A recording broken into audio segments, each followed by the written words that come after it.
बुनियादी तौर पर यह बात याद रखनी है कि इंसान खैर और शर का मजमुआ है।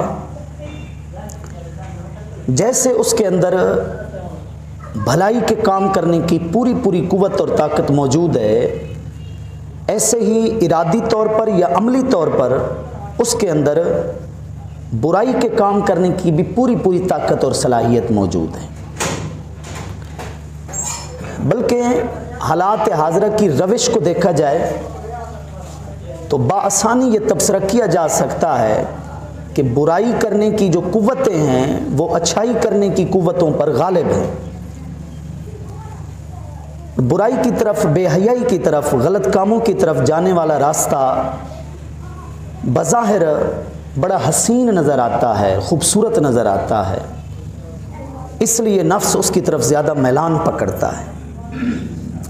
अच्छाई की तरफ जाने वाला रास्ता बज़ाहिर एक सादा नज़र आता है, रंगीनियों से वो थोड़ा हटकर होता है, तो इसलिए उस पर चलना दुश्वार हो जाता है। वो बड़े आसान लफ्ज़ों में किसी ने नक्शा खींचा है कि जैसे पहाड़ पर चढ़ना ऐसे समझें कि नेकी की तरफ जाना है, और जैसे पहाड़ से उतरना ऐसे समझें कि बुराई की तरफ जाना है। क्योंकि चढ़ना मुश्किल होता है और उतरता तो बंदा भागते हुए आता है, नहीं यूँ समझें। तो इसलिए फितरती तौर पर हमें अपना ज़ाती तारुफ ये समझ लेना चाहिए कि पैदा करने वाले ने आज़माइश की वजह से, इब्तिला की वजह से और कल बरोज़ हश्र हिसाब किताब की वजह से ताकतें दोनों रख दी हैं जिसकी आज़माइश है। चौराहे पे खड़ा शख्स जानता है कि सामने वाला रास्ता किस तरफ जा रहा है, जिस रास्ते से चल कर आया हूँ ये कहाँ से आ रहा है, दाईं तरफ मुड़ने वाला रास्ता कहाँ जा रहा है, और बाईं रुख पे जो सड़क जा रही है ये कहाँ जाकर निकलती है। चौराहे पे खड़ा शख्स अच्छे तरीके से जानता है। और जब उसे पता है कि ये सामने वाला रास्ता नेकनामी वाला रास्ता है और बाईं तरफ मुड़ने वाला रास्ता बदनामी वाला रास्ता है, तो खुदा की बारगाह में उसने इसी कुव्वत इरादी का जाकर जवाब देना है, अपने इंतखाब का जाकर जवाब देना है कि बदनामी वाले रास्ते के इल्म के बावजूद या अच्छाई वाले रास्ते के इल्म के बावजूद मैंने अपना इरादा किस तरफ मोड़ा और अपनी ज़िंदगी को किस रास्ते के ऊपर चलाता रहा। ये चीज़ है जो असलन अल्लाह की बारगाह में पूछी जाने वाली है। ये पूछा जाएगा कि अच्छाई पर कुदरत थी तो बुराई की तरफ हाथ क्यों बढ़ाया। टेबल पे रखी दो बोतलें थीं, एक के अंदर शराब थी, एक के अंदर शरबत था, और तू जानता भी था कि शराब वाली बोतल कौन सी है, शरबत वाली बोतल कौन सी है। तेरे हाथ काम भी करते थे, तेरा शूर काम भी करता था, तेरी अक्ल भी सही सालिम थी, तो तेरा हाथ आखिर शराब वाली बोतल की तरफ क्यों बढ़ा, तूने शरबत वाली बोतल को क्यों नहीं उठाया। अल्लाह की बारगाह में इस बात का हमने हिसाब देना है। यही वजह है कि जिसकी अक्ल सल्ब कर ली जाए पदैशी तौर पर या किसी हादसे की वजह से, तो वो शरीअ अहकाम का मुकल्लफ नहीं रहता, फिर उससे हिसाब किताब नहीं है, पूछ कुछ नहीं है। क्यों? कि वो कुव्वत ही ख़त्म हो चुकी है जिस कुव्वत की वजह से वो अच्छाई और बुराई में फ़र्क कर सकता है। तो जिस मौजू को मैंने आपके सामने बयान करना है उस मौजू की एक तमहीद है कि हमारी फितरत में, हमारी सरिश्त में कुछ अवारिज़ ऐसे रखे गए हैं जो नुकसानात पहुंचाने वाले अवारिज़ हैं, और कुछ सलाहियतें ऐसी रखी गई हैं जो खैर और भलाई वाली सलाहियतें हैं। नफ्स और रूह की इस कशमकश में जो जंग जीत गया वो फतह पा गया, वो दोनों जहां में कामयाब हो गया। जिसने नुकसान पहुंचाने वाले अवारिज़ को मगलूब कर लिया और जो खूबियों वाली कुव्वतें थी, सलाहियतों वाली, नेकी वाली जो कुव्वतें थी, उनको वो गालिब कर गया, तो यूँ समझे वो कामयाब और कामरान हुआ, दारैन की वो सादतें पा गया। और अगर गफलत में ऐसा तसलसल रहा कि वो अवारिज़ जो बुराई करने की सलाहियत रखते थे वो अच्छाई वाली कुव्वतों पर गालिब आ गए और बुराई करना उसकी फितरत बन गई, उसकी आदत बन गई, उसकी तबीयत बन गई, वो बुराई करने का खुगर बन गया, तो ज़ाहिर है वो दोनों जहां में नाकाम हो गया। तो उन खूबियों या खामियों में से, उस फहरिस्त में से बड़ी एक अहम चीज़ ये है कि गुस्सा भी एक ऐसा आरिज़ा है, हमारी तबीयत में शामिल है हमारी फितरत का हिस्सा है। जिसे आना तो है, जिसने सर उठाना तो है, लेकिन इसको दबाने का हुक्म है, इसको मगलूब रखने का हुक्म है। दूसरे लफ्ज़ों में यूँ कहें कि जहाँ से हम बने हैं, हमारी असल, हमारी जड़ बशर अव्वल जनाब हज़रत आदम अलैहिस्सलाम, उनका पुतला, उनका ढांचा, जिन चीज़ों से मुरक्कब है, तैयार हुआ है, आग, पानी, हवा और मिट्टी।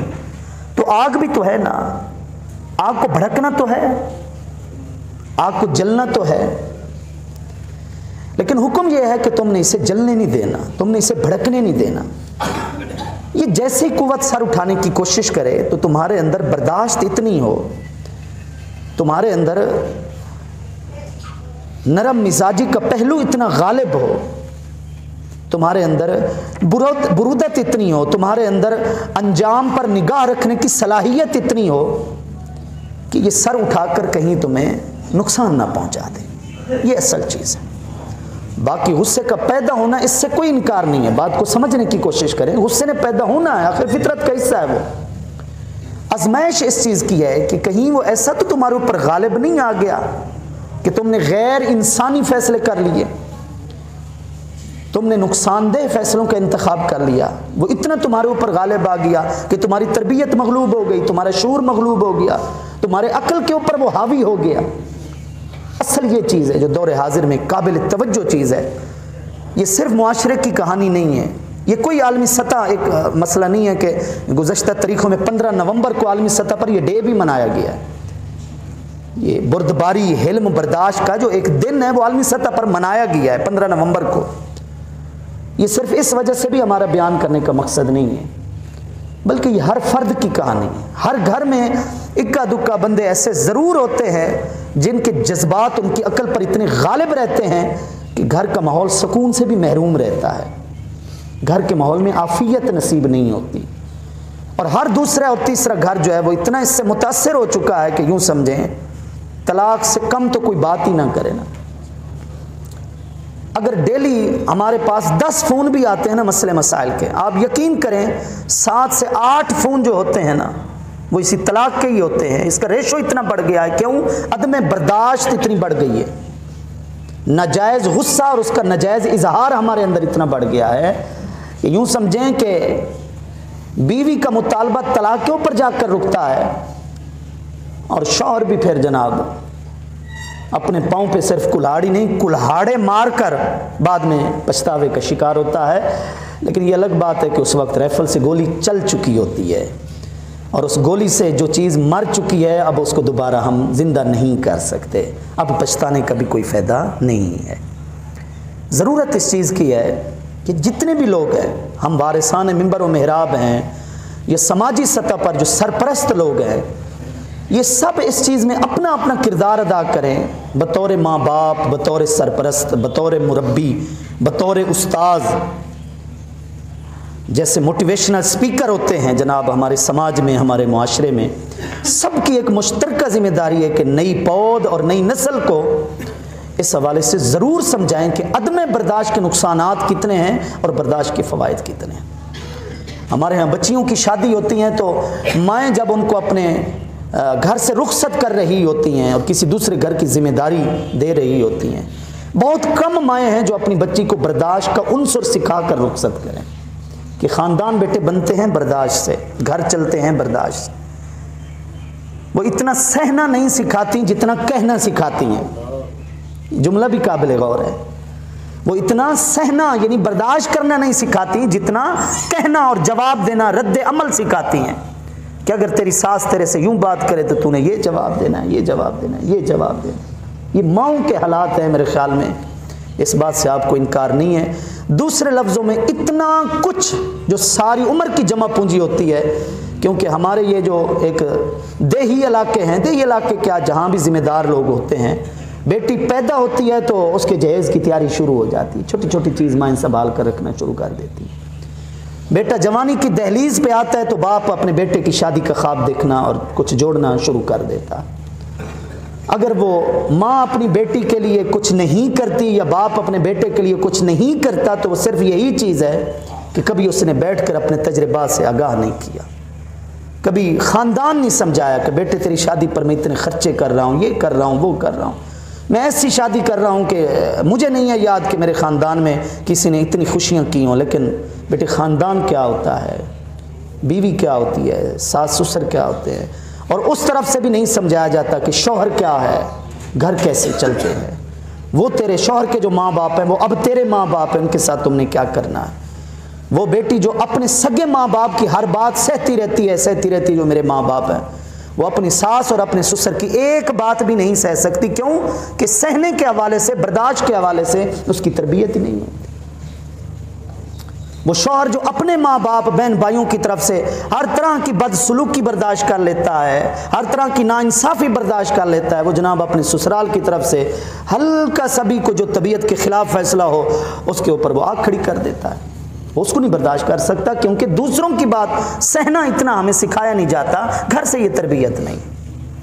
ये जो मुआशरे के मजमूई रवैये होते हैं ना जनाब, ये मजमूई रवैये जैसे मैं ये तबसरा कर रहा हूँ, ये हमारे इनफिरादी रवैयों की तस्वीर होते हैं। उसको आज आप जदीद ज़बान में यूँ समझ सकते हैं कि कंप्यूटर की स्क्रीन के ऊपर शो वही होता है जिसे हम माउस से अपने हाथ से क्लिक करते हैं।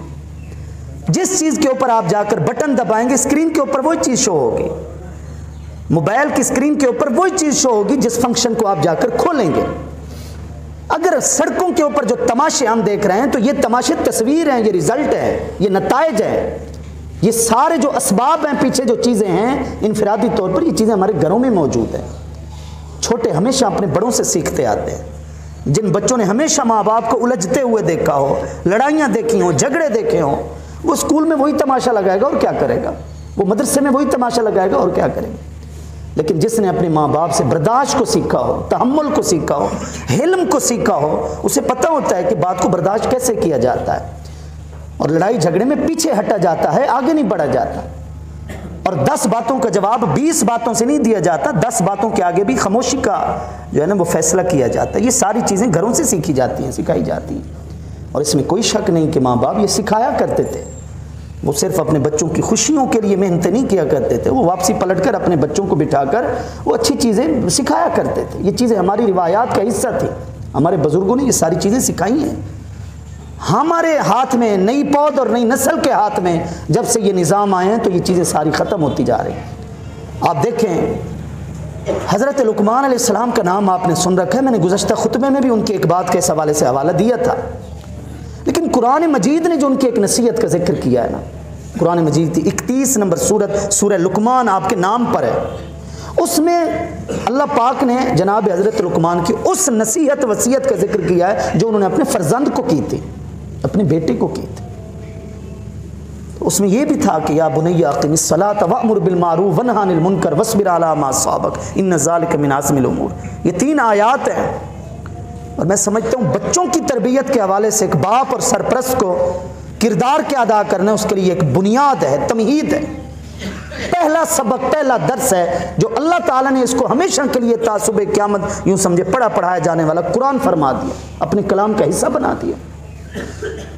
ऐ मेरे बच्चे, तुमने नमाज को नहीं छोड़ना, तुमने नेकी का हुक्म देते रहना है, बुराई से लोगों को रोकना है तुम्हें, और जो तकलीफें पहुंचे तुमने सब्र का मुजाहरा करना है। ये बहुत बड़ी हिम्मत वाला काम है। और फिर फरमाया वला तुसाइर खद्दक लिन्नास वला तमशी फिल अर्दि मरहा इन्नल्लाह ला युहिब्बु कुल्ला मुख्तालिन फखूर। और बेटे जब लोगों से बात करनी तो मुंह चिढ़ा कर बात नहीं करनी, अपने माथे और जबीन के ऊपर बल निकाल कर बात नहीं करनी, बल्कि खंदा पेशानी से, खुश मिजाजी से तुमने लोगों से बात करनी है। और ज़मीन पर चलना है तो आजिज़ी और इंकिसारी से चलना है, अकड़ कर नहीं चलना, क्योंकि अल्लाह ताला मुतकब्बिर को पसंद नहीं करता, मगरूर आदमी को पसंद नहीं करता। वक़्सिद फ़ी मश्यिका वग़दुद बिन सौतिक, क्या कमाल बात है बेटे। जब बात करनी है तो अपने लहजे को नीचे रखना, अपनी आवाज़ को पस्त रखना, अपनी आवाज़ को ऊंचा नहीं करना, अपनी चाल में, अपने फैसलों में, अपने खर्च अखराजात में मियाना रवि को इख्तियार करना है, फजूल खर्ची नहीं करनी, कंजूसी नहीं करनी। इन्ना अनकरल अस्वाति लसौतुल हमीर, इंतहाई नागवार आवाज़ों में से गधे की आवाज़ है जो ऊंची उठती जाती है, ऊंची उठती जाती है। गधा जब आवाज़ निकालता है तो ऐसा से ऐसा, ऐसा से ऐसा, वो ऊंची उसकी आवाज़ होती चली जाती है। अब जनाब हज़रत लुक़मान अपने बेटे को जो नसीहत कर रहे हैं खुदा उसको अपनी लारैब किताब फरमा रहा है, अपना कुरान का हिस्सा बना रहा है। हम अपने बच्चों को अपने दुश्मन समझाते हैं, अपने शरीक चुन चुन कर गिन गिन कर जनाब बता रहे होते हैं, तेरा मामा, तेरा जनाब मामू, तेरा चचा, तेरा ये, तेरा वो, ये तेरा दुश्मन है, इसको कभी अपने घर में नहीं आने देना, मैं मर जाऊं तो जनाजे में नहीं आने देना। ये चीज़ें तो जैसा बच्चों को सिखाएंगे वही चीज़ हमारे सामने है, वही तस्वीरें हमारे सामने हैं। लेकिन दौर हाजिर में मैं समझता हूँ एक वालिद को, एक सरपरस्त को सबसे ज़्यादा जो अपने बच्चे को बात समझाने की है वो ये बर्दाश्त है। शादी बाद में करें, उसकी खुशियाँ बाद में करें, उसे बताएं तो सही ये खुशियाँ होती क्या है, इन खुशियों को जंग कैसे लग जाता है, इन खुशियों को नज़र कहाँ से लगती है बेटे, अच्छा भला चलता घर क्यों उजड़ जाता है, ये बताएं उनको कि ये सब अदम बर्दाश्त के नुकसान आते हैं। मैंने ये बात अदब दुनिया व दीन के अंदर हज़रत ख़तीब मावरदी रहमान ने लिखी, हज़रत इमाम शाबी रहमतुल्लाह ताला के वजह से बड़े पाए के बुजुर्ग थे, इल्म ज़ाहिर इल्म बातिन तसव्वुफ़ में भी उनका नाम आता है और इल्म के अंदर भी उनका बहुत बड़ा नाम, ज़िंदगी उन्होंने इल्म के लिए तलाश के लिए वक्फ़ कर दी। इमाम शाबी रहमतुल्लाह ताला ने वो फरमाते थे कि मैंने जब से होश संभाला मेरी माँ फौत हो चुकी थी, मुझे माँ के साथ हुस्न सलूक का मौका नहीं मिला, मेरी माँ जीती होती मैं होश संभाल चुका होता, मैं माँ के साथ हुस्न सलूक करता। लेकिन बड़ी अहम बात आगे करते हैं, फरमाते मैंने कभी किसी को गाली भी नहीं दी, मैंने किसी की माँ को गाली इसलिए नहीं दी कि कहीं बदले में वो मेरी माँ को गाली न दे जो मेरी माँ फौत हो चुकी है, कि हुस्न सलूक तो नहीं कर सका, अपने हाथों से बदसलूकी तो ना करूं उसकी कब्र से, ज़ाहिर में गाली दूंगा तो बदले में गाली पड़ेगी, और जब गाली पड़ेगी तो यूं समझे मैंने माँ से हुस्न सलूक तो ना किया। तो मैंने जब से होश संभाला मेरी माँ फौत हो चुकी थी, मैंने दूसरों को गाली इसलिए नहीं दी कहीं मेरी माँ को गाली ना पड़े, मैंने उसकी वफात के बाद भी उसकी इज्जत और आबरू का ख्याल रखा। ये क्या है, ये तरबियत नहीं है, ये बर्दाश्त की बात नहीं है। हमारे यहाँ एक बात को सुनकर 10 बातें सुनाना जनाब कमाल समझा जाता है, उसकी चर्ब ज़बानी को उसकी होशियारी और अक्लमंदी समझा जाता है। 10 बातें सुनकर भी एक ना सुनाना ये कमाल है। कमाल अदम बर्दाश्त में नहीं है, कमाल बर्दाश्त में है। अगर हम अपना तारुफ करवा रहे हैं जनाब मैं बड़ा ठंडा मिजाज आदमी हूँ, लेकिन अपनी आई पे आ जाऊँ ना, फिर खुदा तुझे मेरा वो रूप ना दिखाए, मेरी तस्वीर का दूसरा रुख ना दिखाए, ये अच्छाई बयान हो रही है, ये अच्छे लफ्ज़ों में आप अपना तारुफ बयान कर रहे हैं या अपनी ज़बान से अपनी बदनामी बयान कर रहे हैं। नॉर्मल हालत में हर कोई अच्छा है, जब कोई किसी को छेड़ेगा नहीं तो अगला अच्छा है ना। आजमाइश है ही जनाब गुस्से के वक्त, आपकी बर्दाश्त कितनी है, आपके अंदर कितनी सलाहियत है किसी के दूसरे की बात को सहने की, वो है ही गुस्से के वक्त। नॉर्मल हालत में बुरे बुरे भी अच्छे ही होते हैं। इसलिए आप अलैहिस्सलातु वस्सलाम ने ये जो एक लकीर खींची है ना, बड़े प्यार भरे अंदाज में अच्छे और बुरे की पहचान करवाई। देखें क्या आपका और मेरा मेयार कि फलां अच्छा है फलां बुरा है, इस मेयार में गलतियां हो सकती हैं, हमारे तबसरे तजर्बे में कमियां हो सकती हैं, हम गलती खा सकते हैं, ठोकर खा सकते हैं, कोई मसला नहीं। लेकिन जिसे आप अलैहिस्सलाम अच्छा फरमाए मुआशरे में उससे बढ़कर कोई अच्छा नहीं है। और जिसे अल्लाह का महबूब अलैहिस्सलाम बुरा कर दे, बुरा कह दे, बुरा फरमा दे, बुरे के उसके ऊपर मोहर लग जाए, तो फिर लाख भी वो लोगों की नज़र में अच्छा हो, वो अल्लाह और उसके महबूब की बारगाह में अच्छा नहीं हो सकता, वो बुरा ही है। अब अच्छा कौन है, बुरा कौन है? कितनी प्यारी हदीस है, सरकार की सारी हदीसें प्यारी हैं, लेकिन जो मैं मौजू छेड़े बैठा हूं, मैं समझता हूं हरफ अव्वल भी ये हदीस है, हरफ आखिर भी ये हदीस। अगर इसी बात को ही समझ जाए, लोगों की नज़र में अच्छा ना बने, हम अल्लाह ताला और इसके हबीब अलैहिस्सलाम की बारगाह में अच्छे हो जाए। फरमाया खियारुकुम मन यकूनु बतीअल गदबी सरीअल फई व शिरारुकुम मन यकूनु सरीअल गदबी बतीअल फई। तुम में बेहतर वो है जिससे गुस्सा देर से आए और जल्द ख़त्म हो जाए, वो बुरा है जिसे गुस्सा जल्द आए और देर से ख़त्म हो। फ़र्क देखिए ज़रा, तकाबल देखिए ना ज़रा। बेहतर वो है जिससे गुस्सा देर से आकर जल्दी जल्दी ख़त्म ही हो जाए, कहीं नुकसान ना कर बैठे। बुरा वो है जिससे गुस्सा बात बात पे आता हो और आसानी से ख़त्म ही ना होता हो। ख़त्म भी हो तो उस वक्त जब गाड़ी तबाह हो चुका हो, बर्बाद हो चुका हो। अब फ़ोन पे उस साजिद गुस्से में तलाक दी, तलाक दी गुस्से में जाती है जालिम, सीखनी थी तो यही बात तो सीखनी थी कि इस गुस्से पर कंट्रोल कैसे किया जाता है। किसने प्यार में आज तलाक दी है, मोहब्बत में तलाक दी है? हाँ, मेरी बीवी तो मुझे बहुत अच्छी लगती है, मैं तेरे अखलाकियात से मुतमईन हूँ, तो मेरा बहुत ज़्यादा ख्याल रखती है, तेरे से बढ़कर मेरा कोई हमदर्द नहीं, लिहाजा तुझे तलाक तलाक तलाक। कभी ऐसे सुना है? तलाक होती गुस्से में। ये आप बचाव कर रहे होते जनाब, गुस्से में था, बहुत ज़्यादा गुस्से में था जनाब, वो एक अलग मसला है। गुस्से की एक हद को देखा जाता है। फतवा देने से पहले गुस्सा करने वाले की उस कैफियत का सवाल किया जाता है, उसकी हालत को देखा जाता है, फिर फतवा भी दिया जाता है। मुफ्ती के ऊपर भी जिम्मेदारी है कि जब गुस्से वाली बात सुने तो थोड़ी मालूमात ले गुस्से की कैफियत क्या आती है। मसले के अंदर तब्दीली, लेकिन नॉर्मल हालत में तलाक होती जो गुस्से में है। अब पता चला है कि गुस्से का नुकसान क्या है। शादी से पहले क्यों नहीं पता था कि गुस्से का नुकसान क्या होता है? ये बर्बादी कितनी कर देता है। सिर्फ घर क्या, ये तो ईमान को तबाह कर देता है मेरा भाई। आप मुझे ये बताएं, शहद हो, शहद अजय को समाखी सड़ेने हैं, शहद हो ना शहद, तो उसमें एलवा जे को आप कौड़ तुमा सड़ेने, उसका एक कतरा भी डाल दिया जाए, शहद के पल्ले क्या बचेगा? वो क्या फायदा पहुंचाएगा? उसकी मिठास कहां चली जाएगी? खत्म। अच्छे भले भरे हुए बर्तन, शहद के बर्तन को एलवा यानी कौड़ तुमे का एक कतरा ही काफी है, खराब कर देगा।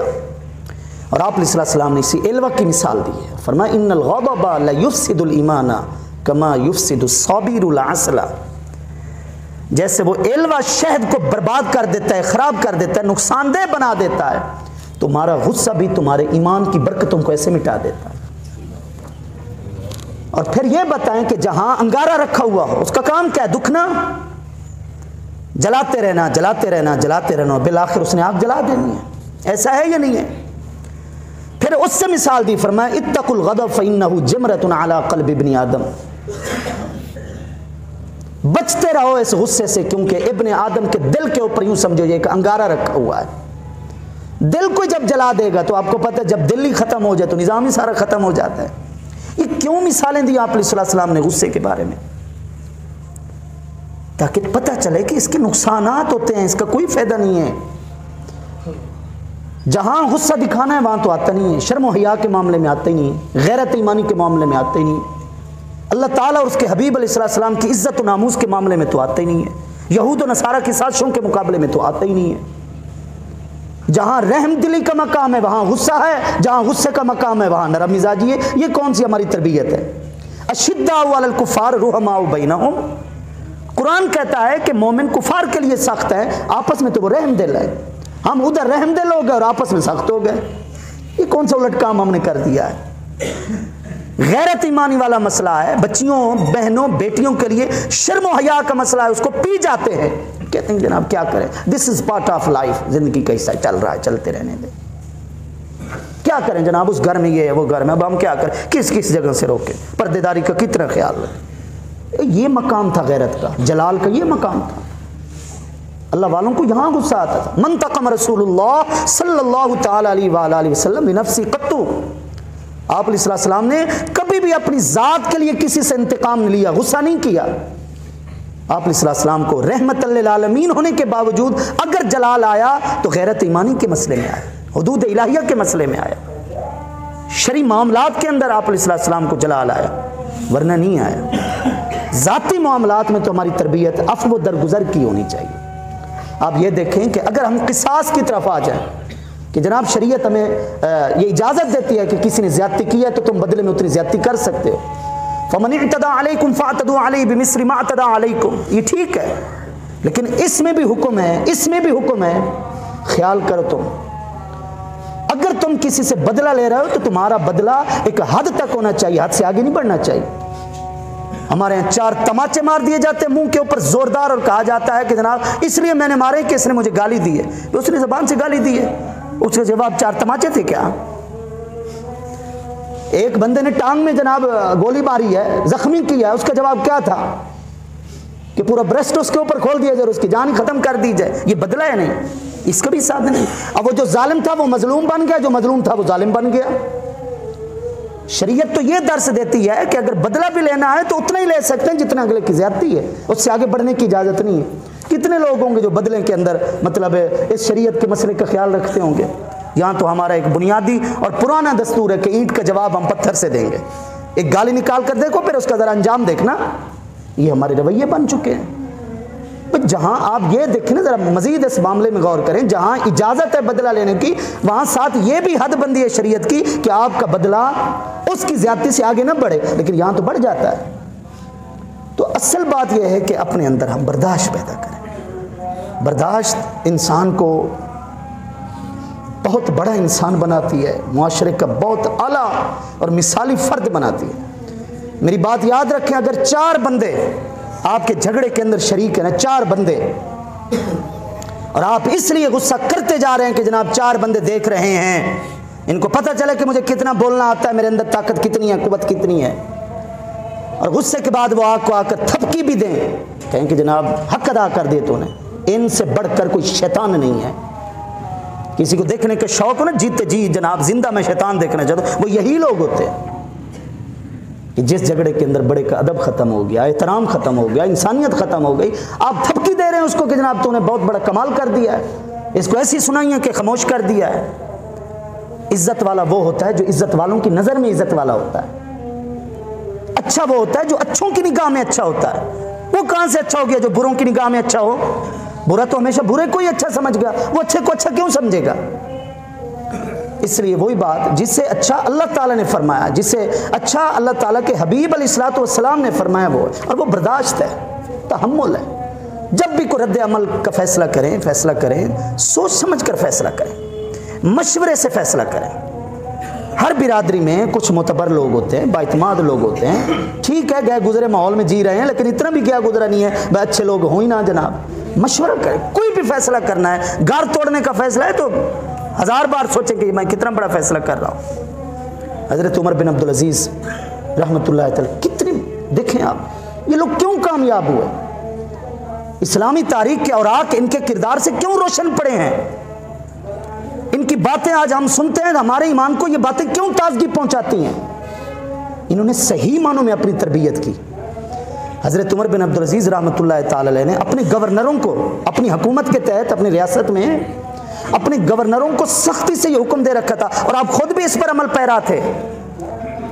आपने ये हुक्म सुना रखा था, जब कभी तुमने फैसला सुनाना है ना हुदूद शरिया का, इसकी ये सजा है, 3 दिन तुमने उसको जेल में रखना है, मोहलत देनी है। पहले 3 दिनों में तुमने ये सोचना है कि तुम्हारा ये फैसला कहीं तुम्हारे गुस्से में तो नहीं हुआ, शरीयत के मसले को आड़ बनाकर कहीं तुम अपने गुस्से की आग को तो नहीं बुझाना चाह रहे, अपने इंतकाम की आग को तो नहीं बुझाना चाह रहे।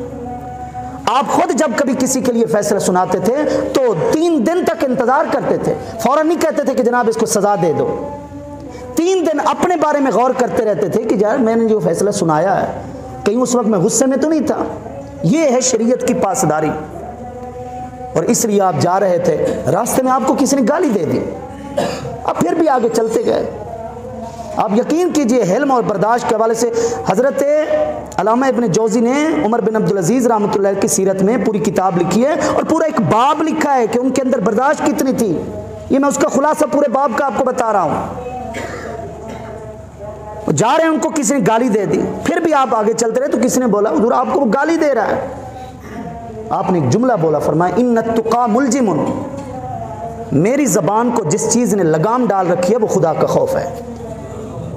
यार ताकत हो बंदे के पास, रियासत जिसकी अपनी हो, हाकिम वक्त हो, वो क्या कुछ नहीं कर सकता मुझे बताएं, लेकिन उसे पता है कि मैं जितनी भी रियासत का मालिक हो जाऊं मेरे ऊपर कोई और भी मालिक है, मैं भी तो किसी की ममलूक हूं, मुझे भी तो जाकर किसी को हिसाब देना है। ये असल बुनियादी बात है। हम देखते हैं आगे बंदा अगर ज़रा माशी तौर पर मजबूत है, ज़रा हाथ उसके बड़े हैं, हम उस वक्त बर्दाश्त कर जाते हैं, गुस्सा पी जाते हैं। क्यों? आगे बढ़ेंगे तो जनाब अगला तो ताकतवर है, मलिक साहब है, चौधरी साहब है, थानेदार को चाहें तो जनाब आगे पीछे कर सकते हैं, मैं क्या चीज़ हूँ इसके सामने। वहाँ गुस्सा दब जाता है, वहाँ गुस्सा पी जाते हैं हम लोग। और आगे अगर कोई कमज़ोर है और हम ताकतवर हैं तो क्या रज़ा इलाही के लिए यहाँ गुस्सा नहीं पिया जा सकता? हज़रत इमाम ज़ैनुल आबिदीन रहमतुल्लाह तआला अलैह अहले बैत के अजीम फ़र्द हज़रत अली रज़ी अल्लाह तआला उनके पोते इमाम हुसैन के लख्त जिगर, कैसी बड़ी शान और शौकत के मालिक लोग थे वो। अगर कोई उनको बुरा भला कहता तो पता क्या जुमला बोलते, फरमाते अल्लाहुम्मा इन काना सादिक़ा फग़फिरली, व इनका नकादिबा फ़ग़फ़िर लहू, ऐ अल्लाह जो ये मुझे सुना रहा है, मुझे कह रहा है, अगर है ये सच्चा और ये ऐब मेरे अंदर पाए जाते हैं तो मेरे मालिक मुझे माफ़ कर दे, और अगर ये झूठा है और ये ऐब इसी के अंदर पाए जाते हैं तो इलाही उसे हिदायत दे दे, उसे माफ़ कर दे। हम जितने झगड़ों को बढ़ाने के हुनरमंद हैं ना, हम झगड़ों को ख़त्म करने के उतने हुनरमंद नहीं हैं। आज जो सरपरस्त होते हैं ना बिरादरियों के, यकीन कर लें वो झगड़े के भी सरपरस्त होते हैं। वो बच्चों को आगे करते हैं कि पीछे मैं खड़ा हूं। वो वक्त चले गए जब वो बीच में आकर पहले मालूमात लेते थे कि कसूर अपनों का है या गैरों का है, और फिर भी सुलह सफाई की तरफ वो जाया करते थे। तो बर्दाश्त को फरोग दें, अपने बच्चों को बर्दाश्त सिखाएं, अपनी औलाद को बर्दाश्त सिखाएं। ये वो सिफत है, यकीन कीजिए, जो एक आम बशर को अल्लाह का वली बना देती है। बुजुर्गों ने जो नफ्स कुशी की है वो अपनी नहीं, वो जो अवारिज हैं, जो बुराई की तरफ जाने वाली कुव्वतें हैं, उनको दबा के रख दिया है, उनका सर कुचल के रख दिया है। सियाना आदमी सांप की दुम पर नहीं मारता, सियाना आदमी सांप का पहले सर कुचलता है जहां से उसकी ताकत होती है। इसका सर कुचला है बुजुर्गों ने, फिर वो विलायत के मकाम पर आए। एक बात मैं अपने बच्चों को दौरान सबक सुनाता हूं।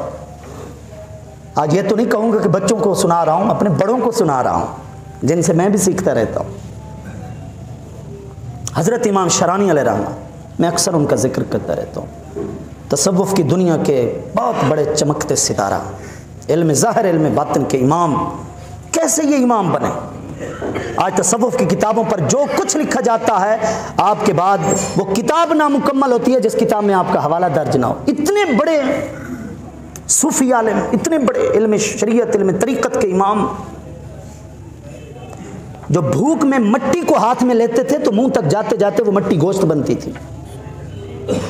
जो सख्त सर्दियों में बुखार में तहज्जुद के लिए उठते थे तो वो ठंडा पानी आपकी तबीयत की वजह से खुद ब खुद गर्म हो जाता था।